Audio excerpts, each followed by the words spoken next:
ओम श्री दुर्गायै नमः। द्वितीयोध्याय। देवताओं के तेज से देवी का प्रादुर्भाव और महिषासुर की सेना का वध। विनियोग। ओम मध्यम चरित्र के विष्णु ऋषि, महालक्ष्मी देवता, उष्णिक छंद, शाकंभरी शक्ति, दुर्गा बीज, वायु तत्व और यजुर्वेद स्वरूप हैं। श्री महालक्ष्मी की प्रसन्नता के लिए मध्यम चरित्र के पाठ में इसका विनियोग है। ध्यानम।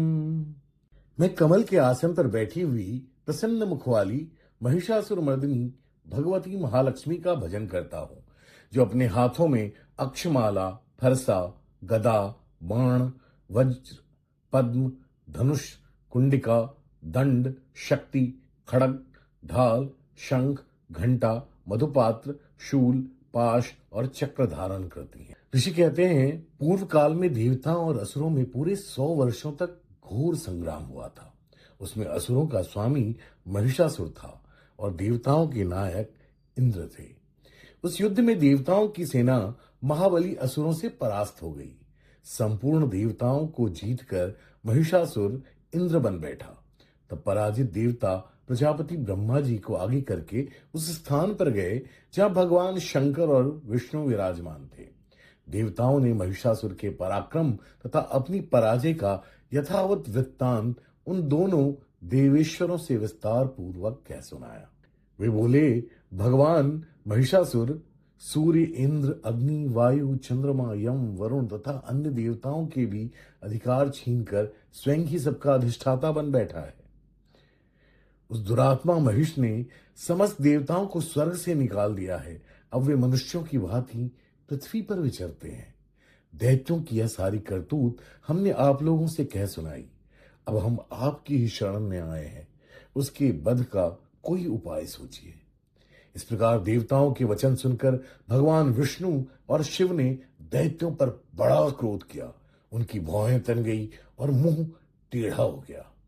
तब अत्यंत कोप में भरे हुए चक्रपाणी श्री विष्णु के मुख से एक महान तेज प्रकट हुआ।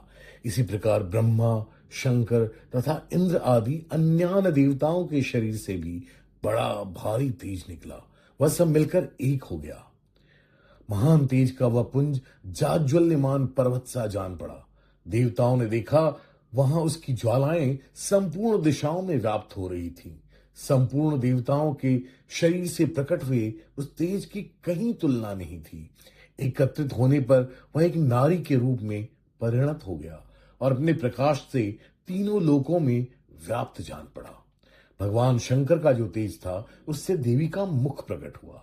यमराज के तेज से उसके सिर में बाल निकल आए। श्री विष्णु के तेज से उनकी भुजाएं उत्पन्न हुई।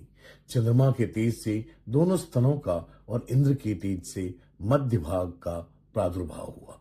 वरुण के तेज से जंघा और पिंडली तथा पृथ्वी के तेज से नितंब भाग प्रकट हुआ। ब्रह्मा के तेज से दोनों चरण और सूर्य के तेज से उसकी उंगलियां हुई। वसुओं के तेज से हाथों की अंगुलियां और कुबेर के तेज से नासिका प्रकट हुई। उस देवी के दांत प्रजापति के तेज से और तीनों नेत्र अग्नि के तेज से प्रकट हुए थे। उसकी भौहें संध्या के और कान वायु के तेज से उत्पन्न हुए थे। इस प्रकार अन्यान्य देवताओं के तेज से भी उस कल्याणमयी देवी का आविर्भाव हुआ। तदनंतर समस्त देवताओं के तेजा पुंज से प्रकट हुई देवी को देखकर महिषासुर के सताए हुए देवता बहुत प्रसन्न हुए। पिनाकधारी भगवान शंकर ने अपने शूल से एक शूल निकालकर उन्हें दिया। भगवान विष्णु ने भी अपने चक्र से चक्र उत्पन्न करके भगवती को अर्पण किया। वरुण ने भी शंख भेंट किया। अग्नि ने उन्हें शक्ति दी और वायु ने धनुष तथा बाण से भरे हुए 2 तरकस प्रदान किए। सहस्त्र नेत्रों वाले देवराज इंद्र ने अपने वज्र से वज्र उत्पन्न करके दिया और ऐरावत हाथी से उतारकर एक घंटा भी प्रदान किया।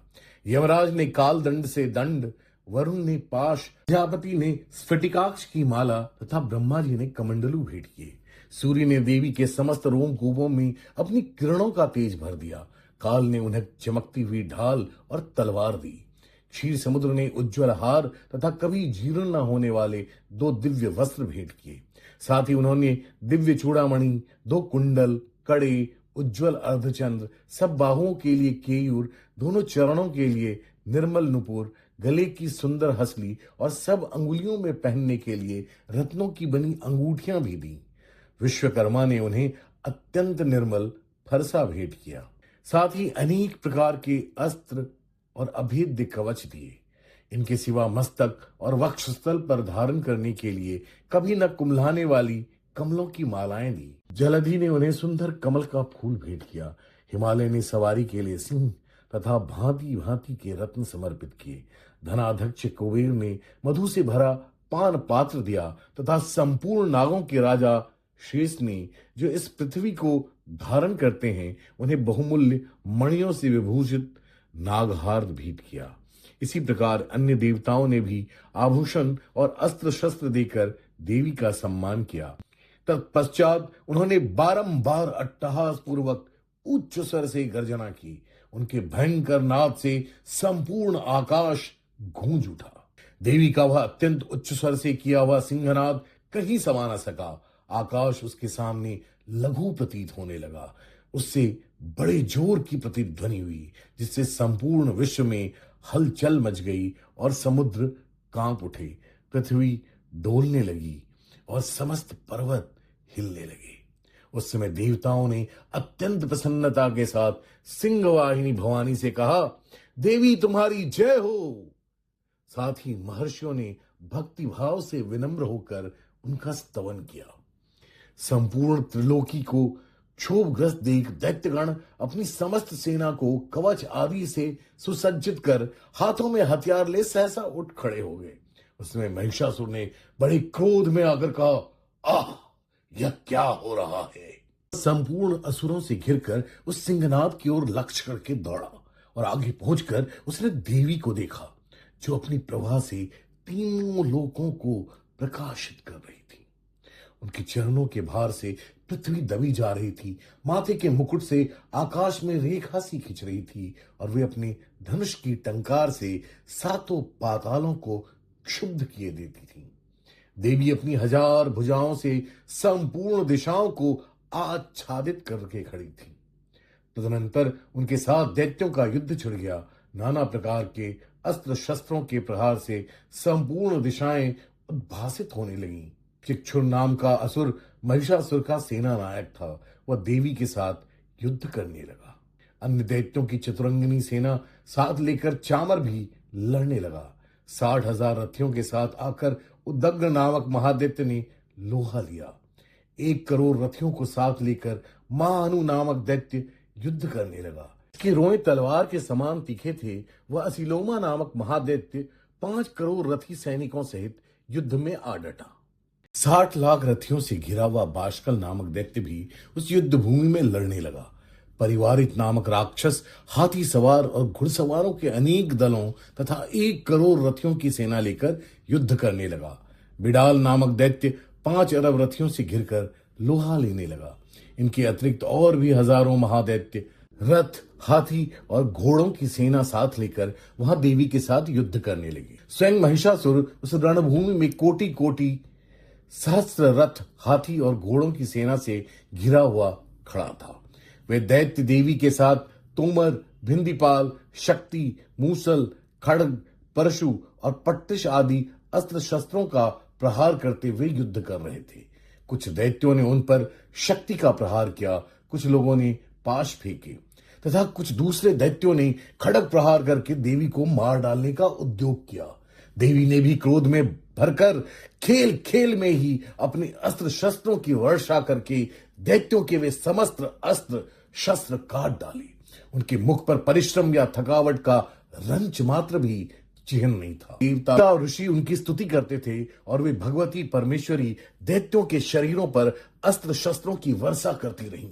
देवी का वाहन सिंह भी क्रोध में भरकर गर्दन के बालों को हिलाता हुआ असुरों की सेना में इस प्रकार विचरने लगा, मानो वनों में दावानल फैल रहा हो।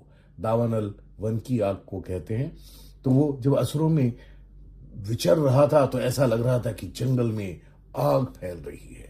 रणभूमि में दैत्यों के साथ युद्ध करती हुई अंबिका देवी ने जितने निश्वास छोड़े वे सभी तत्काल सैकड़ों हजारों गणों के रूप में प्रकट हो गए और परशु, भिंदीपाल, खड्ग तथा पट्टिश आदि अस्त्रों द्वारा असुरों का सामना करने लगे। देवी की शक्ति से बढ़े हुए वे गण असुरों का नाश करते हुए नगाड़ा और शंख आदि बजाने लगे। उस संग्राम महोत्सव में कितने ही गण मृदंग बजा रहे थे। तदनंतर देवी ने त्रिशूल से, गदा से, शक्ति की वर्षा से और खड्ग आदि से सैकड़ों महादैत्यों का संहार कर डाला। कितनों को घंटे के भयंकर नाद से मूर्छित करके मार गिराया। बहुतेरे दैत्यों को पाश से बांधकर धरती पर घसीटा। कितने ही दैत्य उनकी तीखी तलवार की मार से दो दो टुकड़े हो गए। कितने ही गदा की चोट से घायल हो धरती पर सो गए। कितने ही मूसल की मार से अत्यंत आहत होकर रक्त वमन करने लगे। कुछ दैत्य शूल से छाती फट जाने के कारण पृथ्वी पर ढेर हो गए। उस रणांगन में बाण समूहों की वृष्टि से कितने ही असुरों की कमर टूट गई। बाज की तरह झपटने वाले देव पीड़क दैत्यगण अपने प्राणों से हाथ धोने लगे। किन्हीं की बाहें छिन्न भिन्न हो गईं, कितनों की गर्दनें कट गईं, कितने ही दैत्यों के मस्तक कट कट कर गिरने लगे। कुछ लोगों के शरीर मध्य भाग में ही विदीर्ण हो गए। कितने ही महादैत्य जांग कट जाने से पृथ्वी पर गिर पड़े। कितनों को ही देवी ने एक बाह, एक पैर और एक नेत्र वाले करके दो टुकड़ों में चीर डाला। कितने ही दैत्य मस्तक कट जाने पर भी गिरकर फिर उठ जाते और केवल धड़ के रूप में अच्छे अच्छे हथियार हाथ में ले देवी के साथ युद्ध करने लगते थे। दूसरे कबंध युद्ध के बाजों की लय पर नाचते थे। कितने ही बिना सिर के धड़ हाथों में खड़ग, शक्ति और रिष्टि लिए दौड़ते थे तथा दूसरे दूसरे महादैत्य ठहरो ठहरो यह कहते हुए देवी को युद्ध के लिए ललकारते थे। जहां वह घोर संग्राम हुआ था वहां की धरती देवी के गिराए हुए रथ, हाथी, घोड़े और असुरों की लाशों से ऐसी पट गई थी कि वहां चलना फिरना असंभव हो गया था। दैत्यों की सेना में हाथी, घोड़े और असुरों के शरीरों से इतनी अधिक मात्रा में रक्तपात हुआ था कि थोड़ी ही देर में वहां खून की बड़ी बड़ी नदियां बहने लगीं। जगदम्बा ने असुरों की विशाल सेना को क्षण भर में नष्ट कर दिया। ठीक उसी तरह जैसे तृण और काठ के भारी ढेर को आग कुछ ही क्षणों में भस्म कर देती है।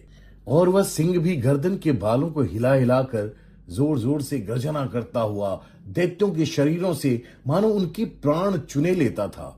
वहां देवी के गणों ने भी उन महादैत्यों के साथ ऐसा युद्ध किया जिससे आकाश में खड़े हुए देवतागण उन पर बहुत संतुष्ट हुए और फूल बरसाने लगे। इस प्रकार श्री मार्कंडे पुराण में सावर्णिक मनवंतर की कथा के अंतर्गत देवी महात्म्य में महिषासुर की सेना का वध नामक दूसरा अध्याय पूरा हुआ। ओम नमः चंडिकाये। अगले अध्याय में महिषासुर का वध।